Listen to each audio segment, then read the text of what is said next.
నమస్తే, welcome to V3 news. లక్ష్యం సమాజ హితం. నేను మీ విజయలక్ష్మి. ముందుగా బులెటిన్లో హెడ్లైన్స్. గుంటూరు జిల్లాలో నారా లోకేష్ పర్యటన. జగన్ది రైతు వ్యతిరేక ప్రభుత్వమని ఆరోపణ.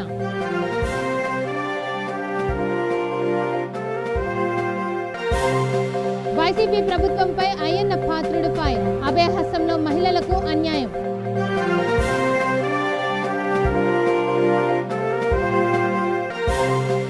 పటాన్ చెరువులో పలు అభివృద్ధి పనులు. శంకుస్థాపన చేసిన ఎమ్మెల్యే మహిపాల్ రెడ్డి.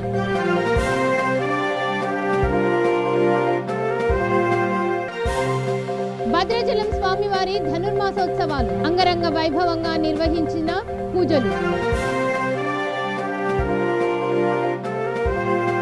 గుంటూరు జిల్లాలో తెదేపా జాతీయ ప్రధాన కార్యదర్శి మాజీ మంత్రి ఎమ్మెల్సీ నారా లోకేష్ పర్యటించారు. దుగ్గిరాలలో పర్యటించిన నారా లోకేష్ వైకాపా ప్రభుత్వాన్ని దుయ్యబట్టారు. జగన్ది రైతు వ్యతిరేక ప్రభుత్వమని మండిపడ్డారు. తనని గెలిపిస్తే అభివృద్ధి అంటే ఏంటో చూపిస్తానని ప్రజలకు విజ్ఞప్తి చేశారు.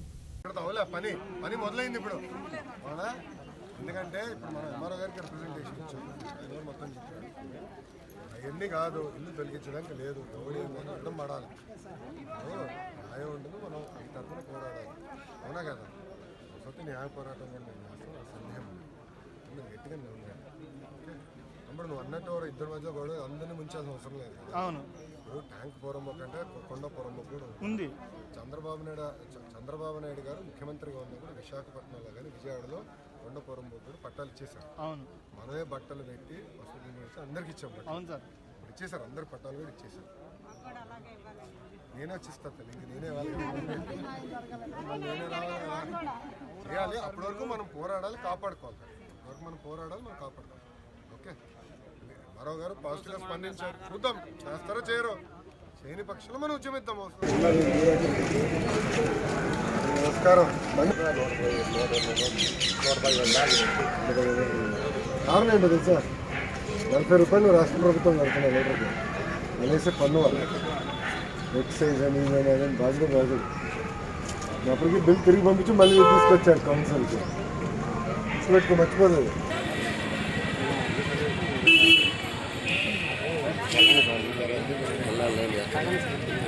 ఇప్పుడు లేదు, ఇది కాదు, ఇంటి కాదు, అటు నుంచి ఎక్కడికి వచ్చి నుంచి ఎక్కడికి నుంచి 2 సంవత్సరాలు చాలా బాగుంది. నేను వెళ్ళలేదు, నేను తగ్గాలి, బరువు తగ్గాలంటే నువ్వు నాకు చూపిస్తే ఏమో. నమస్తే, బాగున్నారా? లోపలేనా తయారు చేసేది? నమస్కారం. అందరూ రండి, ఫోటో తీద్దాం. కొడుతున్నావు, అందరూ కొడుతున్నావు, వస్తావా? దాని నమస్కారం మామ, బాగున్నారా?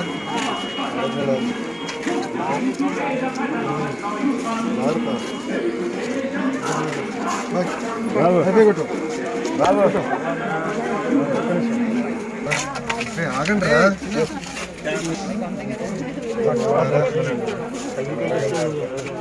పనిచేసి బతుకేది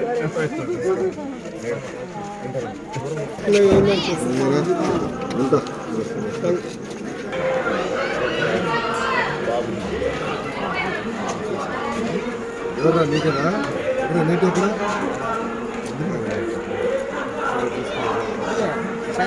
వైఎస్ఆర్సీపీ ప్రభుత్వంపై మాజీ మంత్రి అయ్యన్న పాత్రుడు ఫైర్ అయ్యారు. వైఎస్ఆర్ అభయహస్తం పేరుతో మహిళలు ఎల్ఐసికి చెల్లిస్తున్న 2,000 కోట్ల ప్రభుత్వం తీసుకోవడము అన్యాయమని మండిపడ్డారు. వృద్ధాప్య సమయంలో మహిళలను ఆదుకోవడమే వైఎస్ఆర్ అభయహస్తం పథకం ముఖ్య ఉద్దేశమని తెలిపారు. మహిళల ప్రమేయం లేకుండా వారి నిధులను ప్రభుత్వం తీసుకోవడం చట్టరీత్యా నేరమని అన్నారు. ప్రభుత్వ నిర్ణయాన్ని మహిళలందరూ వ్యతిరేకించాలని కోరారు. ఓటీఎస్ పథకానికి ఎవరూ చెల్లింపులు చేయొద్దని సూచించారు. అందరికీ నమస్కారం అండి. ఈరోజు మనం 3 విషయాలు ముచ్చటించుకుందాం. మొదటి విషయం ఏంటంటే డ్వాక్రా గ్రూపులు. మన రాష్ట్రంలో ముఖ్యమంత్రితో తర్వాత మంత్రులు కొంతమంది వీళ్ళందరూ కూడా నెల తక్కువ మనుషులు అంటాం మా సైడు. అంటే 9 నెలలు నిండకముందు పుట్టిన వాళ్ళని నెల తక్కువ అంటారు. వీళ్ళందరికీ కూడా నెల తక్కువ మనుషులు వీళ్ళు. బుర్రలు పెరగవు, ఆలోచన పెరగదు, మూర్ఖత్వం ఎక్కువ ఉంటుంది అన్నమాట. వీళ్ళు చేస్తున్న ఘనకార్యం ఏంటంటే ఈ డ్వాక్రా గ్రూపులు అన్న వ్యవస్థని మొట్టమొదటిసారిగా చంద్రబాబు నాయుడు గారు ఏర్పాటు చేసిన సంగతి ప్రపంచం అంతా తెలుసు. ఎందుకన్నానంటే ఈ మాట, మన వ్యవస్థను చూసి చాలా దేశాల్లో ఈ వ్యవస్థను స్టార్ట్ చేశారు. అంత మంచి పథకం ఈ పథకంలో వాళ్ళ కొన్ని లక్షల మంది ఈవేళ ఈ డ్వాక్రా గ్రూపుల్లో మెంబర్గా జాయిన్ అయ్యి పొదుపు సంఘాలుగా ఏర్పాటు చేసుకొని డబ్బులు పోగు చేసుకొని వాళ్ళ కుటుంబాన్ని వాళ్ళు పోషించుకునే విధంగా బ్రహ్మాండంగా తయారయ్యారు. ఇంటర్నల్గా వ్యాపారాలు చేసుకున్నారు. ఇవన్నీ చేసుకొని బ్రహ్మాండంగా ముందుకు వచ్చిన సంగతి మనందరికి తెలుసు. దీంట్లో మరొక విషయం ఏంటంటే మహిళల ఆర్థిక స్వాతంత్ర స్వేచ్ఛ కోసం మరి దీంట్లోనే ఎల్ఐసి ద్వారా పొదుపు ఏంటి, వీళ్ళు రోజుకు రూపాయి చొప్పున వీళ్ళు చేసిన సంపాదనలో కట్టుకుంటూ ఆ డబ్బుతో పోగు చేసుకుంటూ ఈవేళ చాలా డబ్బులు పోగు చేసుకున్నారు. ఇంచుమించు 8,702 కోట్ల రూపాయల వరకు పొదుపు చేసుకున్నారు మహిళలందరూ కలిపి. వాళ్ళు కష్టార్జితం రూపాయి పోగు చేసుకొని కూడబెట్టుకుంటే దాంట్లో 2,200 కోట్ల రూపాయలు జగన్మోహన్ రెడ్డి గారు దోచుకుంటున్నారంటే ఎంత ఘోరం అండి ఇది. ఏంటండి పద్ధతి నాకు అర్థం కాదు. ఈ పథకం ద్వారా ముఖ్య ఉద్దేశం ఏంటంటే 2008లో ఉమ్మడి రాష్ట్రంలో 4,21,837 మంది ప్రతి నెల సంగారెడ్డి జిల్లా పటాన్చెరు డివిజన్ పరిధి సీతారామపురం గౌతమ్ నగర్ కాలనీలలో సీసీ రోడ్లు అంతర్గత మురికినీటి కాలువల నిర్మాణానికి ఎమ్మెల్యే శంకుస్థాపన చేశారు. 162 లక్షల రూపాయల అంచనా వ్యయంతో అభివృద్ధి పనులు నిర్మిస్తున్నామని అన్నారు. కార్పొరేటర్ మెట్టు కుమార్ యాదవ్తో కలిసి పటాన్చెరు శాసనసభ్యులు గూడెం మహిపాల్ రెడ్డి పనులకు శ్రీకారం చుట్టారు.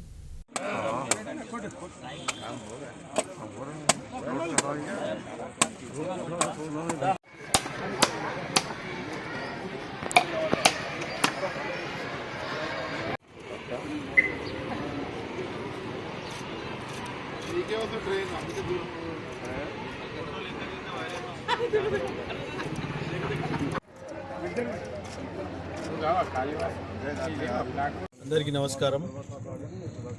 ఈరోజు పటాన్చెరు టౌన్లో మౌలిక వసతుల ఇనాగ్రేషన్ చేయడం జరిగింది.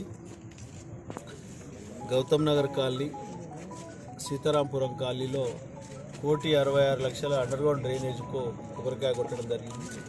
స్థానిక కార్పొరేటర్ కుమార్ యాదవ్ గారు, వార్డ్ కమిటీ సభ్యులు, టౌన్ ప్రముఖులు అందరికీ ధన్యవాదాలు. డ్రైనేజెస్ కానీ, సీసీ రోడ్స్ కానీ, డ్రింకింగ్ వాటర్ కానీ, కరెంటు కానీ ఎక్కడ ఇబ్బంది లేకుండా ఎక్కడికక్కడ సమస్యలన్నీ ప్రజల ద్వారా సమస్యలు సేకరించి పరిష్కరించే మార్గంలో ముందుకు సాగుతాం. తప్పకుండా డ్రింకింగ్ వాటర్, కరెంట్ సమస్య అయితే అసలే లేదు. ఎక్కడైనా ఏమాత్రం ఉన్నా కానీ అది పరిష్కరించే మార్గంలో ముందుకెళ్తాం. అండర్గ్రౌండ్ డ్రైనేజు, సీసీ రోడ్లు గిట తప్పకుండా పటాన్చెరు టౌనే కాకుండా జిహెచ్ఎంసీ డివిజన్ 3 డివిజన్లలో నియోజకవర్గ స్థాయిలో ప్రణాళికబద్ధంగా ముందుకెళ్తా ఉన్నాం. తప్పకుండా రాబో కాలంలో ప్రజలకు ఎలాంటి ఇబ్బంది లేకుండా ముందుకు సాగుతామని తెలియజేస్తాం.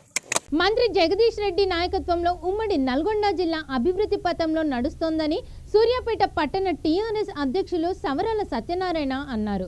జిల్లాలో ఏ ఎన్నిక నిర్వహించినా అది టీఆర్ఎస్ పార్టీ కైవసం చేసుకుంటోందని ఆయన అన్నారు. కాంగ్రెస్ పార్టీకి కంచుకోటగా ఉన్న ఉమ్మడి నల్గొండ జిల్లా టీఆర్ఎస్ పార్టీకి కంచుకోటగా మార్చిన ఘనత మంత్రి జగదీష్ రెడ్డికే దక్కుతోందని ఆయన అన్నారు. నమస్కారం, నా పేరు సవరాల సత్యనారాయణ. నేను ఈ మధ్యనే సూర్యాపేట టీఆర్ఎస్ పట్టణ అధ్యక్షుడిగా నియమితులైనాను.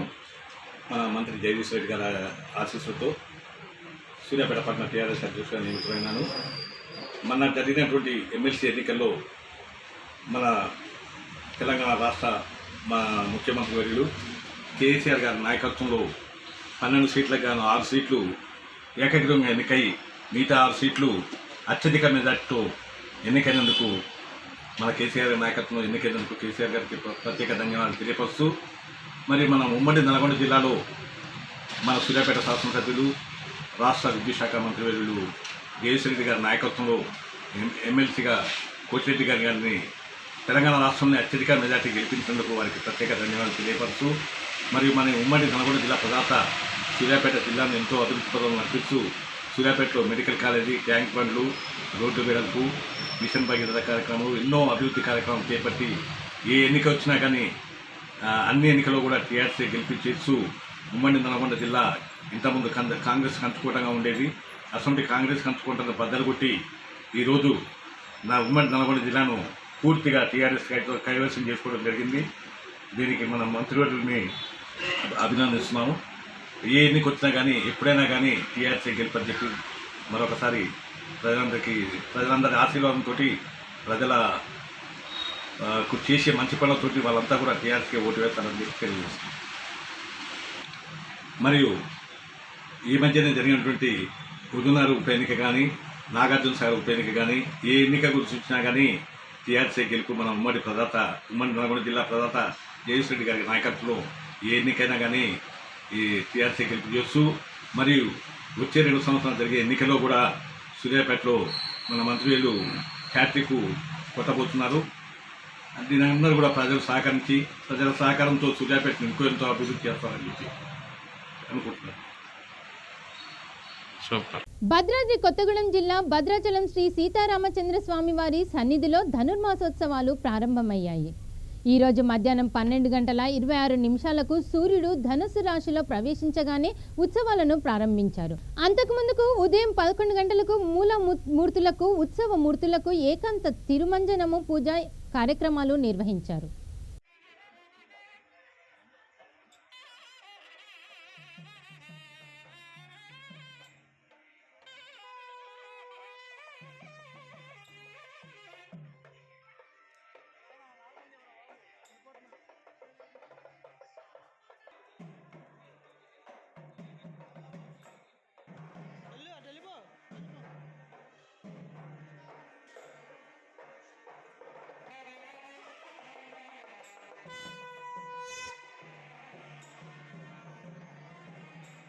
నిర్మల్ పట్టణంలోని శాంతినగర్ చౌరస్తా అయ్యప్ప నామస్మరణతో మారుమోగింది.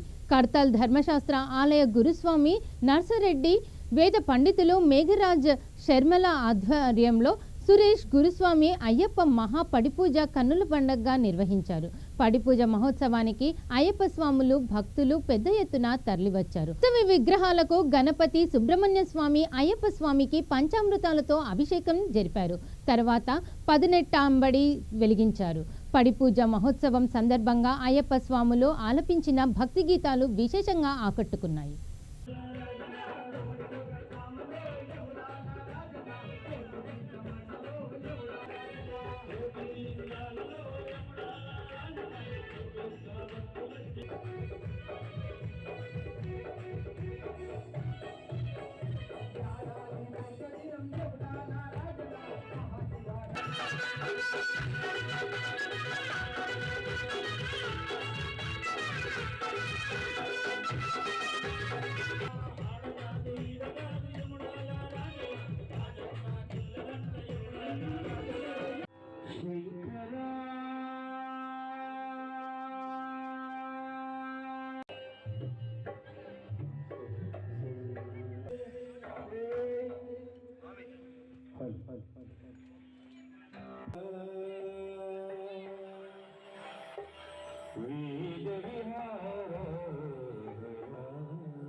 చల్ల చల్లగా చందమామ సిరివెన్నెల కురిపించే లాలిలా.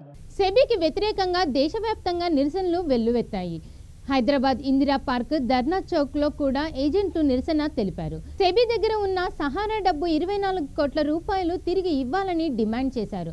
సహారా ఇండియాలో 12 లక్షల మంది పనిచేస్తున్నారని తెలిపారు. గత 8 ఏళ్లుగా సహారా సెబీ వివాదం వల్ల సహారా గ్రూప్ పై సుప్రీంకోర్టు ఆంక్షలు విధించింది. దీంతో సహారా చెల్లింపుల్లో జాప్యం జరుగుతోంది. ఆలస్యం వల్ల తమ ఆదాయాలపైన చాలా ప్రభావం పడుతోందని బాధితులు ఆవేదన వ్యక్తం చేశారు. సెబీ 24 కోట్ల రూపాయలు ఇవ్వకపోతే ఏజెంట్లకు, పెట్టుబడిదారులకు మరణమే శరణ్యమవుతుందని అన్నారు. మా చావులకు పూర్తి బాధ్యత సెబీదే అని అవుతుందని అన్నారు. भारत है हमारा, हम है सहारा। भारत है हमारा, हम है सहारा। भारत है हमारा, हम है सहारा। भारत है हमारा, हम है सहारा। भारत है हमारा, हम है सहारा। भारत है हमारा, हम है सहारा। भारत है हमारा, हम है सहारा। ఈరోజు దేశవ్యాప్తంగా సెబీకి వ్యతిరేకంగా నిరసన కార్యక్రమం జరుగుతూ ఉంది. దీనికి ప్రధాన ఎజెండా సహారా డబ్బు ఏదైతే సెబీ దగ్గర ఉందో 24,000 కోట్ల రూపాయలు అది వాపస్ ఇవ్వాలి అనేటువంటి నినాదంతో ఈరోజు ఈ యొక్క నిరసన కార్యక్రమం హైదరాబాద్లో జరుగుతూ ఉంది. మీ అందరికీ కూడా తెలుసు, గత 44 ఏళ్ళలో సహాండే పరివార్ దేశవ్యాప్తంగా అనేక కామన్ పీపుల్కి పొదుపుని నేర్పడం జరిగింది. మాలాంటి 12 లక్షల మంది కార్యకర్తలకి ఉపాధి అవకాశాలు కూడా కల్పించడం కూడా జరిగింది. కానీ గత 8 సంవత్సరాల క్రితం సెబీ సహారా వివాదం కారణంగా సహారా మీద ఉన్నటువంటి ఆదేశాలకు అనుగుణంగా, సుప్రీంకోర్టు ఆదేశాలకు అనుగుణంగా 24,000 కోట్ల రూపాయలు సెబీ సహారా ఖాతాలో జమ చేయడం జరిగింది. అలాగే సుప్రీంకోర్టు, గౌరవ సుప్రీంకోర్టు సహారా మీద ఒక ఎంబార్గో అనేటువంటి ఆర్థిక ఆంక్షలు కూడా విధించడం జరిగింది. 2012 ఆగస్టు 31వ తారీఖున సుప్రీంకోర్టు క్లియర్గా చెప్పడం జరిగింది, మీరు అమౌంట్ పే చేయండి, వెరిఫికేషన్ చేసిన తర్వాత సెబీ ద్వారా ఆ డబ్బు మీకు వాపస్ ఇస్తాము అని చెప్పేసి కూడా చెప్పడం కూడా జరిగింది. కానీ గత 8 సంవత్సరాలు బట్టి ఇంతవరకు సెబీ ఎలాంటి వెరిఫికేషన్ ప్రక్రియ చేపట్టలేదు, మా డబ్బుని వాపస్ ఇచ్చేటువంటి ప్రక్రియ చేయలేదు. దీనివల్ల దేశవ్యాప్తంగా అనేక మంది ఖాతాదారులు వారు ఏదే ఉద్దేశంతో పొదుపు చేసుకున్నారో అది సమయానికి రాక ఇబ్బంది పడుతూ ఉన్నారు. దీన్ని దృష్టిలో పెట్టుకొని మా యొక్క ఇబ్బందులని బహిరంగ తెలియజేయడం కోసం ఈరోజు మీ ముందుకు వచ్చి చెప్తున్నాము. అలాగే సెబీ గత 8 ఏళ్లలో 4 సార్లు దేశవ్యాప్తంగా న్యూస్ పేపర్లో అడ్వర్టైజ్మెంట్ ఇచ్చి ఇన్వెస్టర్స్కి అభ్యర్థించడం జరిగింది. దాంట్లో కేవలం 4 సార్లు దేశవ్యాప్తంగా న్యూస్ పేపర్లో. తుర్తి ఎమ్మెల్యే గాదరి కిషోర్ జన్మదిన వేడుకలు నియోజకవర్గ కేంద్రంలో నిర్వహించారు. స్థానిక టీఆర్ఎస్ నేతలు ఆయనను ఘనంగా సన్మానించారు. కేక్ కట్ చేయించి శుభాకాంక్షలు తెలిపారు. ఈ కార్యక్రమంలో తుంగతుర్తి ఎంపీటీసీ సృజన, గ్రంథాలయ సంస్థ చైర్మన్ గోపగాని రమేష్, టీఆర్ఎస్ నాయకులు తడకమల రవికుమారు, బొంగూరి మధు పాల్గొన్నారు.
మధుమా నీ బండి మండల ఊతు ఉపాధ్యక్షుడు వీడియో స్టార్ట్ చేయని. ఆత్మహత్య చేసుకున్న రైతు కుటుంబాలకు పరిహారం ఇవ్వాలనే డిమాండ్తో రైతు స్వరాజ్య వేదిక ఆధ్వర్యంలో హైదరాబాద్లో బహిరంగ సభ జరగనుంది. ఈ కార్యక్రమానికి వెళ్తున్న రైతుల కుటుంబాలకు ఆదిలాబాద్ జిల్లా కాంగ్రెస్ కమిటీ అధ్యక్షులు సాజిద్ ఖాన్ భోజనం ఏర్పాటు చేశారు. ఈ కార్యక్రమంలో రైతు స్వరాజ్య వేదిక అధ్యక్షులు బొర్రన్న, కాంగ్రెస్ పార్టీ పట్టణ అధ్యక్షులు నగేష్, జిల్లా అధికార ప్రతినిధి మునిగెల నర్సింగ్, ప్రధాన కార్యదర్శి సంతోష్ ఖాడే, మహమ్మద్ జాబీర్ పాల్గొన్నారు.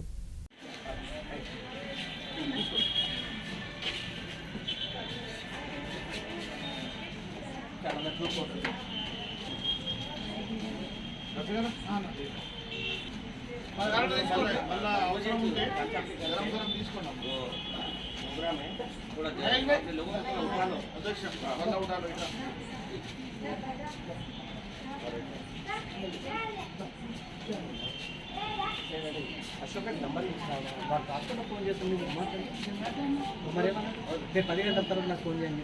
ఇప్పుడు ఫోన్ చెప్పు, వాడు తాగి ఉన్నాడే,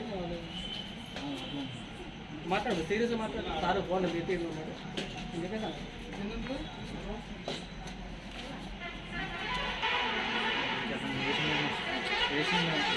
అది ఏ సార్ 10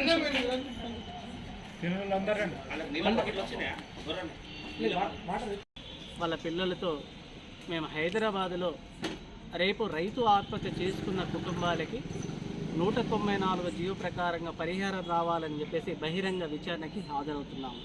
ఇదంతా కూడా రాష్ట్ర స్థాయిలో రైతు స్వరాజ్య వేదిక ఆధ్వర్యంలో చేసినటువంటి కార్యక్రమం.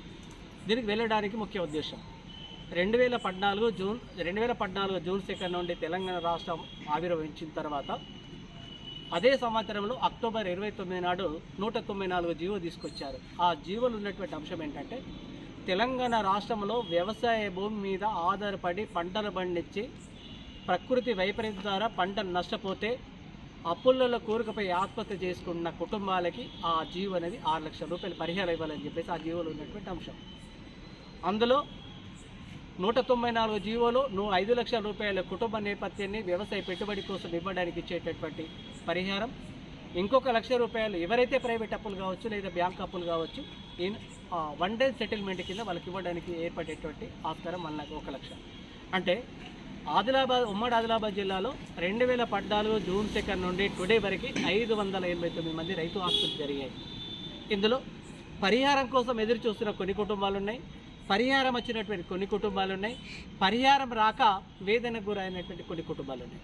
అంటే దీని ముఖ్య ఉద్దేశం ఏంటంటే ఒక పక్క రాష్ట్ర ప్రభుత్వము పక్కనున్న ఇంట్లోనేమో వెలగాలి, మన ఇంట్లోనేమో చీకటి ఉండాలని ఒక సామెత ప్రకారంగా, అంటే అల్లున్నట్లో శని ఉన్నట్టు అన్న ఒక సామెత ఢిల్లీలో చేపట్టిన నవంబర్ 2020 నవంబర్ 26 నుండి డిసెంబర్ మొన్న 2021 నవంబర్ 26 వరకు సింగు బార్డర్, గాజీపూర్ బార్డర్, టిక్రీ బార్డర్లలో వివిధ రూపేణ ప్రమాదవశాత్తు కావచ్చు, తనకి తట్టుకోలేక కావచ్చు ఆత్మహత్య. రాష్ట్ర విద్యుత్ శాఖ మంత్రి గుంటగండ్ల జగదీష్ రెడ్డి క్యాంపు కార్యాలయంలో అయ్యప్ప మహాపడిపూజ నిర్వహించారు. అంతకు ముందు శబరినగర్ అయ్యప్ప స్వామి దేవాలయం నుండి ప్రారంభమైన నగర సంకీర్తన కార్యక్రమంలో ఆయన పాల్గొన్నారు. ఈ కార్యక్రమంలో ఉమ్మడి నల్గొండ జిల్లా DCMS చైర్మన్ వట్టే జానయ్య యాదవ్, అయ్యప్ప దేవాలయ అర్చకులు, గురుస్వాములు, స్వాములు అధిక సంఖ్యలో పాల్గొన్నారు.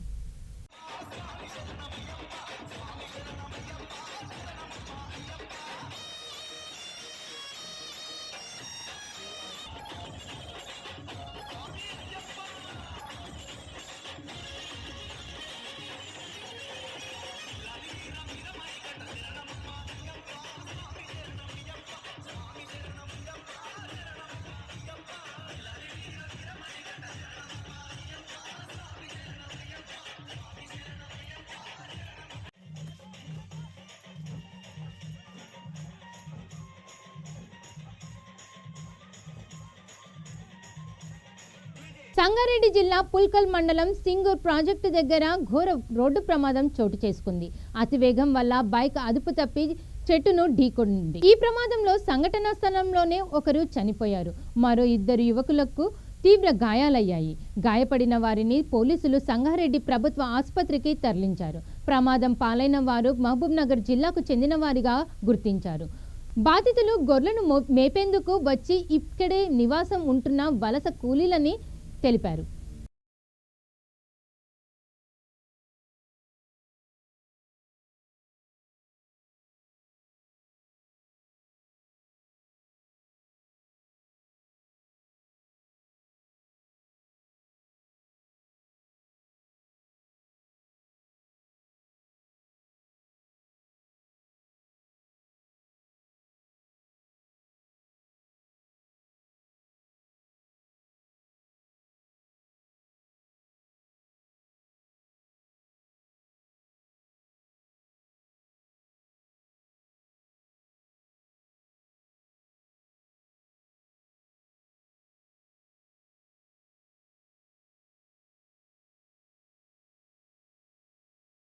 బులెటిన్ ముగించే ముందు హెడ్లైన్స్ మరోసారి చూద్దాం.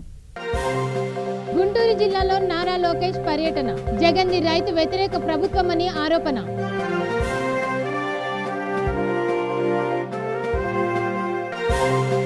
వైసీపీ ప్రభుత్వంపై అయ్యన్న పాత్రుడు ఫైర్, అభయహస్తంలో మహిళలకు అన్యాయం.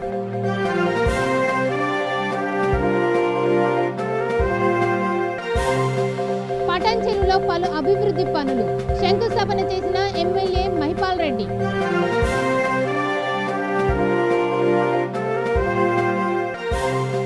భద్రాచలం స్వామివారి ధనుర్మాసోత్సవాలు, అంగరంగ వైభవంగా నిర్వహించిన పూజలు. ఇవి ఈ bulletin updates. Keep watching V3 news. లక్ష్యం సమాజ హితం.